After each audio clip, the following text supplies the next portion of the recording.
Yeah, thank you everyone for having me here.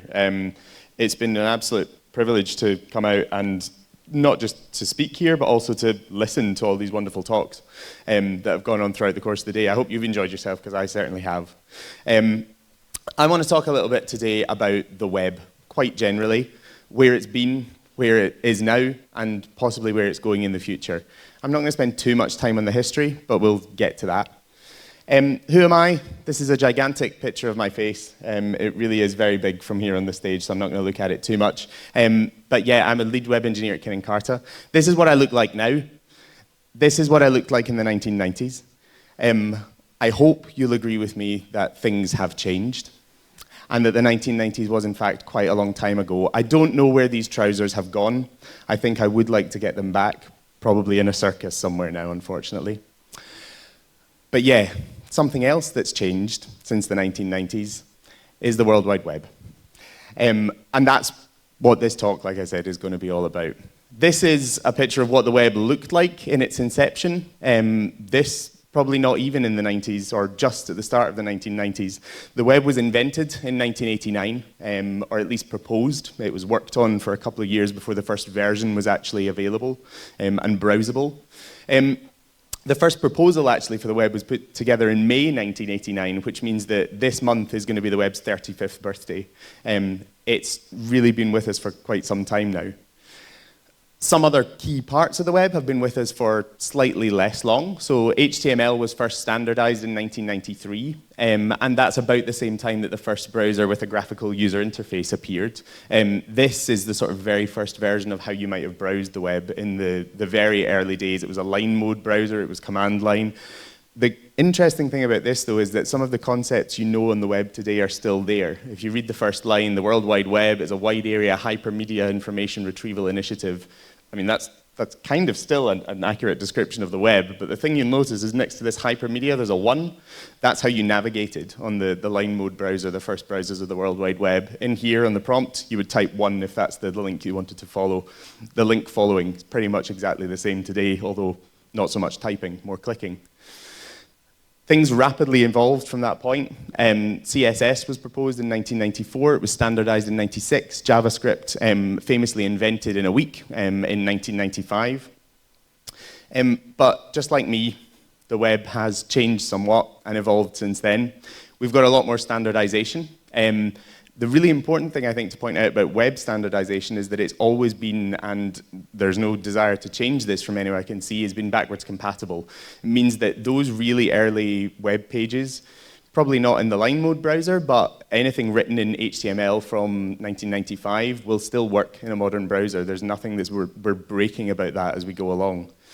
You may have seen a very famous example of that, the Space Jam website from, I think that's 96. Still works perfectly well, still perfectly functional, even if it does look a bit outdated. But there's something else that's evolved on the web since then, and that's this idea of, well, in the 90s, it was a set of documents, essentially. The original idea was, let's take these documents that everybody wants to read, put them somewhere that everyone can read them, and then link between them so that it's a linked information system.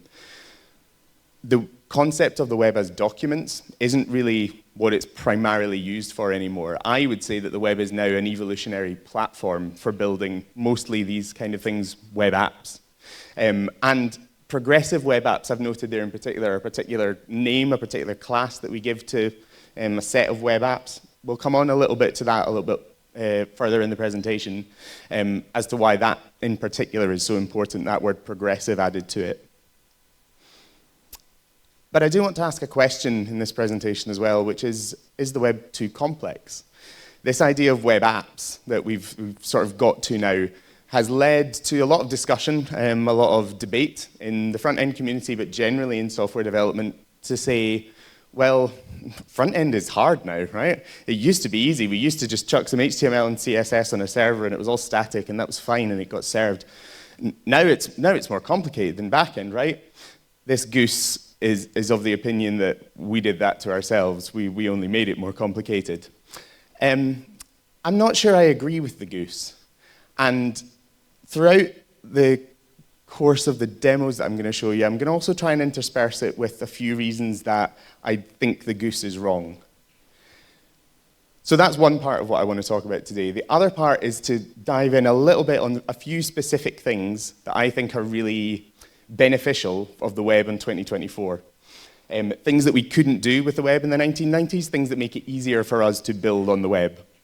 So I'm going to show you three things that I think fall into that category. There are an absolute ton more of them. Like I said, this isn't a talk on the whole history of the web, and I'm certainly not going to try and list all of those different kinds of features that I think exist, because we'd be here all day. And we do have lunch to have at some point.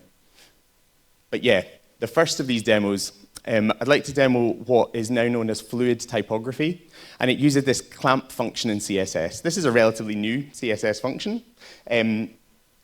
It's part of the family of CSS functions that do more mathematical tricks. So CSS in its origin didn't really have a concept of mathematics in it. It didn't need to. It was about style rules and changing fonts and colors and that sort of thing. Now you can do an awful lot more. This clamp function takes three values. The first value is a minimum value. The last value is a maximum value. The value in the middle is what I'm referring to as the clamped value. This is a value that it's not really useful unless that value changes somehow. So this value I've chosen here, 5 VW, is the viewport width. It changes as you resize your browser window, as you go to different devices. How might we use that to make our typography on the web a bit more fluid? Let me show you a little bit more about what I mean by that. So I've got a demo here with a sentence. This is one of these sentences that contains all the letters in the Latin alphabet, and a series of different type scales. So you quite often have this in a design system on the web, the top one for very large headings, the small one for little caption text or whatever, and the ones in between. All that I've got here in this static incarnation, as I've labeled it, is hard-coded font sizes on each of these different elements. So this looks fine at this sort of desktop size. But if I pull this down a little bit smaller, further and further down to the more sort of mobile size that we're used to, you can see that it's still okay, it's still readable, but in particular this largest type scale is a little bit too big for the screen. It's overwhelming the design, and it's probably something that if we're working with designers, they'll say, yeah, no, can we do something about that? The first thing we might do about that is to go, right, well, do you know what? It looks bad on small screens, so why don't I pop in like a media query? I can change it to say, do the same thing on a large screen, but hit a breakpoint by the time we get to a small screen, then let's do something different. So we get down, you can see the breakpoint there. At a certain point, I think that's 800 pixels wide, I change the static size of the fonts. And that sort of works as well. Like it works better here. It still sort of works here, but it sort of falls down in the middle around the breakpoint. It's not completely fluid. With that clamp function that CSS now has, and some clever choosing of the numbers that we input to the clamp function, we can get completely fluid typography. The thing that I find really interesting about this is, as I resize the screen now, you almost don't notice anything changing because it is so fluid. But I'm going to prove it to you by inspecting and sort of showing you the font size here that's computed. This one's about 46 pixels at that sort of narrow width. It fluidly and smoothly changes and increases up to a maximum value that we've given to the clamp function, now up about 61 pixels at that widest screen size. So an interesting demo, nothing really revolutionary or impactful, but something that probably gives just that smoothness to an experience that you might want to get. The interesting thing about that is that it comes back to this point about complexity. Is that too complex? Like, do we really need that? Do we really care? My argument is that yes, I think we do, and we care for a number of reasons. One is that, as this quote says, the web has been complex by nature since its origins. It's not that the web is inherently simple, it's that the web of the 1990s started simple, and that we've built upon it by then, since then. And the other thing is that complexity doesn't translate to over-engineered. Those are not the same thing. The web itself isn't intrinsically over-engineered. If we're over-engineering our own project, that's on us, and that's on us to realize and to change and to make differences for. That clamp function isn't use it everywhere, a solution to all of our problems. It's a good solution to that particular problem that I showed, this fluid typography. But it doesn't mean that we then need to use it everywhere and make everything more complex. Everything is a trade-off. The next demo that I'd like to show is a bit of an involved one, but it actually gives us an opportunity to look at a few new things that are being introduced into HTML and CSS. These are really quite cutting edge, and I'll come back to that once we've sort of seen the demo. The first one of them is the popover attribute. So you're probably familiar with a popover in the sense of like you hover over something on the web and a little box pops up, or you press a button, similar sort of thing happens. Right now, all of that is usually handled with JavaScript. It's not a native HTML feature. The popover attribute makes that native to HTML. So the way it works is we have, for example, here a button. We give the button the popover target attribute and reference an ID of some other element. The other element is this div element in this example. It's got a popover attribute and this ID that we're referencing. With just that, when we press the button, the popover will open and there'll be stuff in the popover. Useful in itself, but we probably want to do something more than that. We probably want to say, right, well, where on the screen are we placing this popover? That's where the concept of anchor positioning is going to come in. Right now, CSS has a multiplicity of different layout modes. One thing it doesn't have is the ability to say, I want element X to be placed right next to element Y for wherever element Y is placed on the screen. That is what anchor positioning gives us. So this is the same example as in the previous slide, but what we've done here is add an ID to the button. So we've given the button an ID of toggle button, and then we add an anchor to this popover div, anchor it on the toggle button. With just those two additions, the popover div will now be anchored to the button. Wherever the button is on the screen, wherever it's placed, the anchor will be placed right next to it. And actually, we can do more than that because there are new CSS attributes with this anchor positioning ability as well. We can say, for example, put the bottom of the popover element at the top of the anchor element. So that's going to have the popover right at the top of the button. Same with the right, for example. It's a whole new layout mode, but it unlocks a whole set of new capabilities that we didn't have before. These three things down here, you'll probably recognize as mathematical functions. They're not directly related to anchor positioning, but they are important new CSS features, and they're important for this demo that we're about to see. They're trigonometric functions, right? They calculate the sine and the cosine and the tangent of an angle that you give it. Why is that important? Well, again, because we couldn't do it in plain CSS before. We had to resort to JavaScript if we wanted to calculate those kinds of things. With all of those things in mind, we can now do something that I think is pretty cool. This was a demo that is not mine. I did not make this up. I stole it from another excellent presentation that I'm very happy to link you to. But the idea here is what's called a radial menu. So we're going to use all three of those things together. I'm not going to dive too deep into how this works because I don't want this to become a maths lecture, but you can sort of get an idea here of what we're going for, right? There's a circular layout. We're going to calculate some angles. We're going to calculate some extra space, and we're going to lay these things out nicely in a radial layout, as though it was a menu that you can click and open. So I've done it really big, so you can see it. It's probably not going to be this big if you're implementing it as a menu. But when I click on this, you'll see all of these elements just sort of float into place. And I think that's a really lovely effect to be able to have without any JavaScript. I have a confession to make, which is that I cheated a little. It's not that there's JavaScript in it. There is no JavaScript. But what I have had to do for this to work is to head into Google Chrome settings and turn on these experimental web platform features flags. That means that this feature, specifically this is needed for anchor positioning at the moment. It's not in the latest version of Google Chrome, but it's in the upcoming versions that are going to be released, and it's been released behind this flag at the moment. And that leads me to the next question of complexity.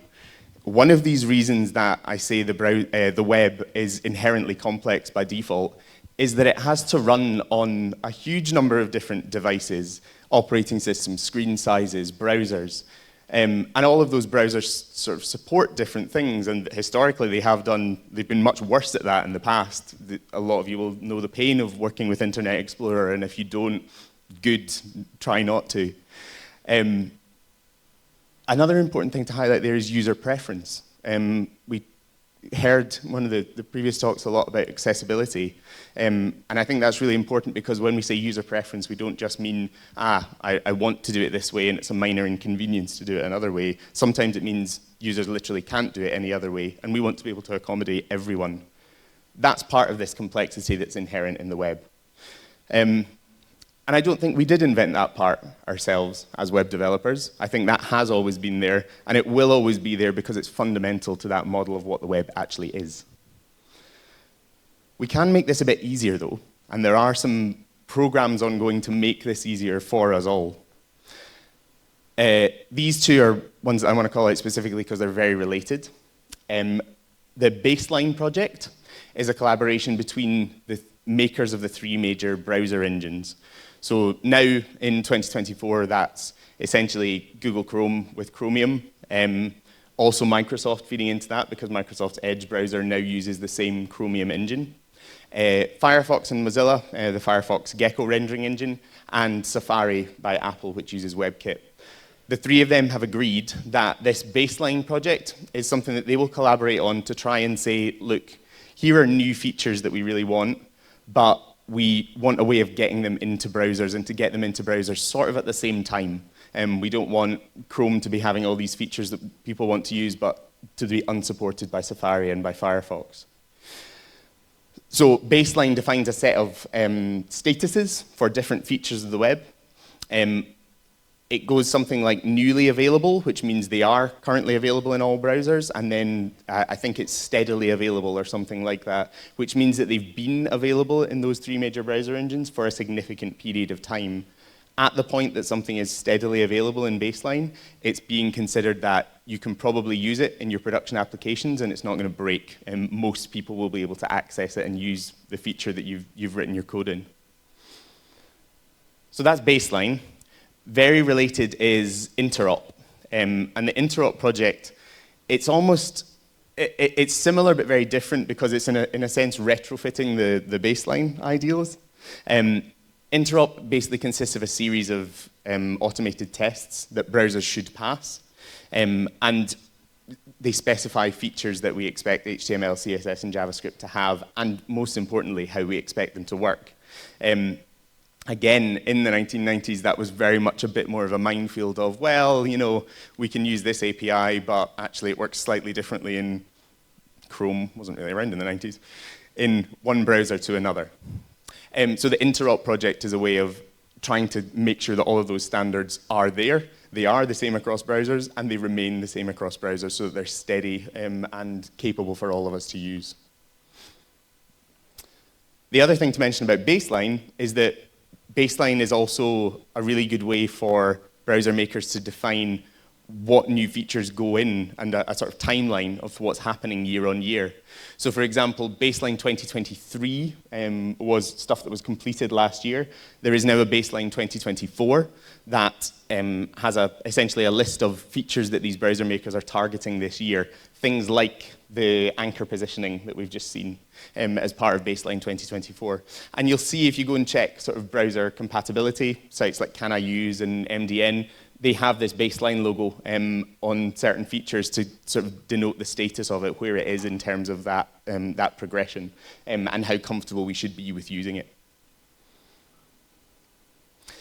So I've talked mainly so far about HTML and CSS, actually. And one of the things I said about that last demo was that there was no JavaScript needed in it.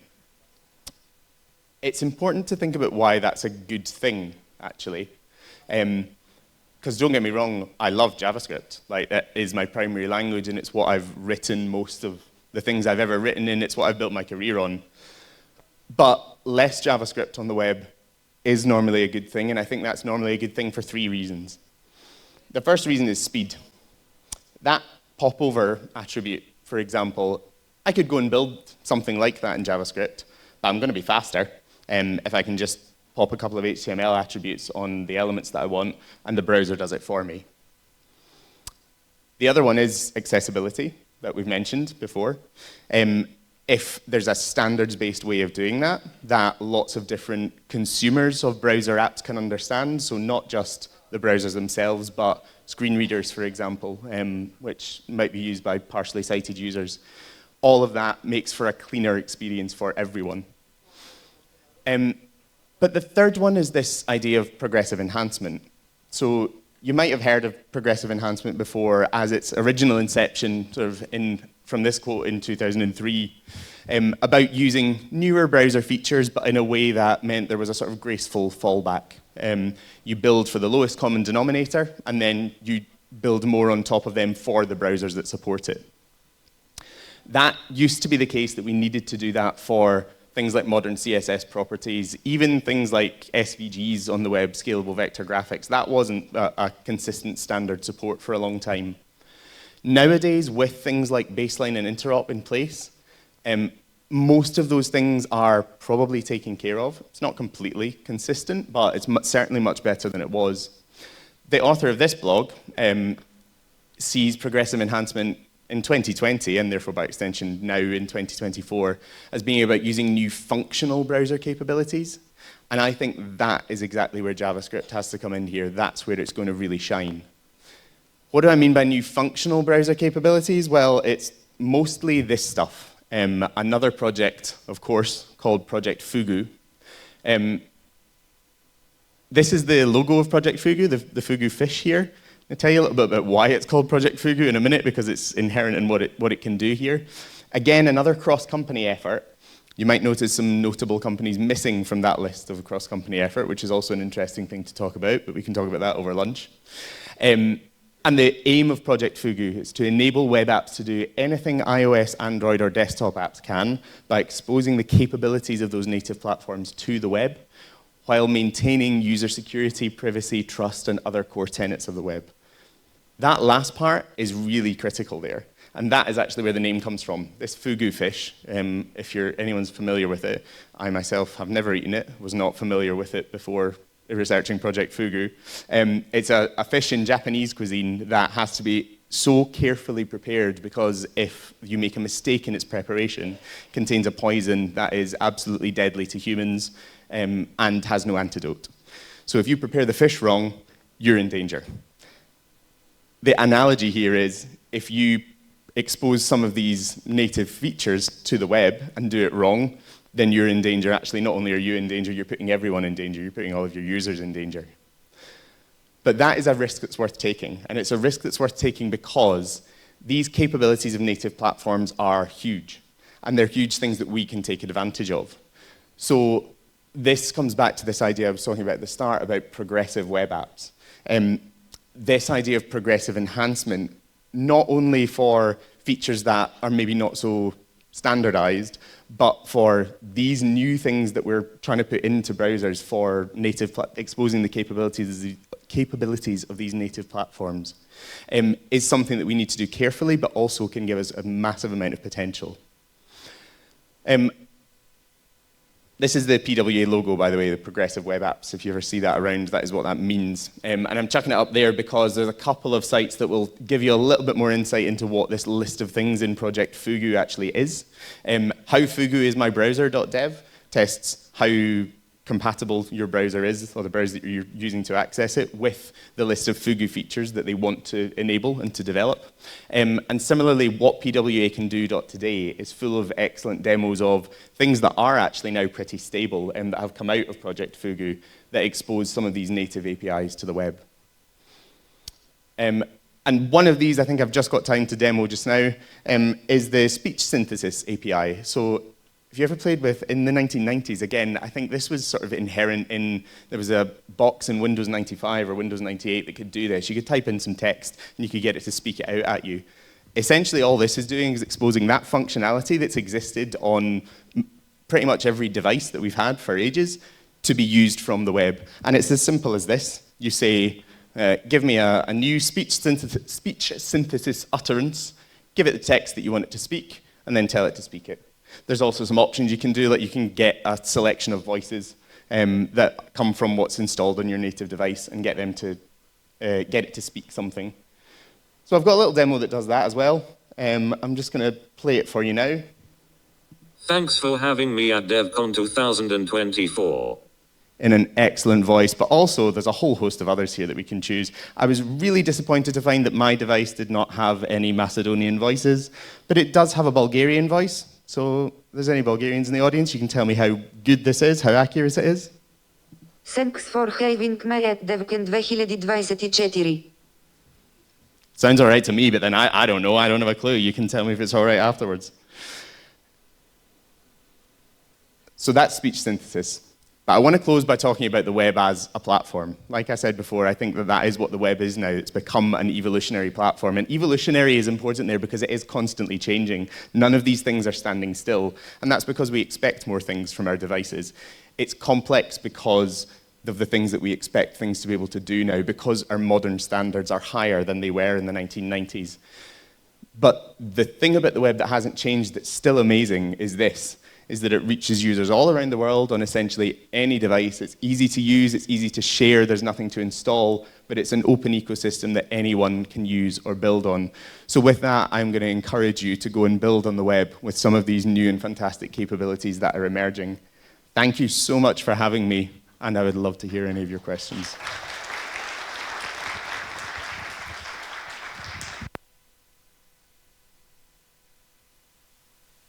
It's a very interesting presentation and about this timeline and the kind of sentimental feeling that you gave us about how old some of us actually are. I'm wondering about your questions to Ben, so do raise your hand if you have any questions for our final presentation of the day. Yes, go ahead over here in the green row. Now pay attention for upstairs, which is always challenging with this light. I see I'm a reoccurring theme with the questions. Amazing presentation. Love the Space Jam reference, honestly, personal favorite. But I think you mentioned when you showed the Fugu project that Apple wasn't involved, which is really cool. Why? I think it takes a moment. Oh, there we are.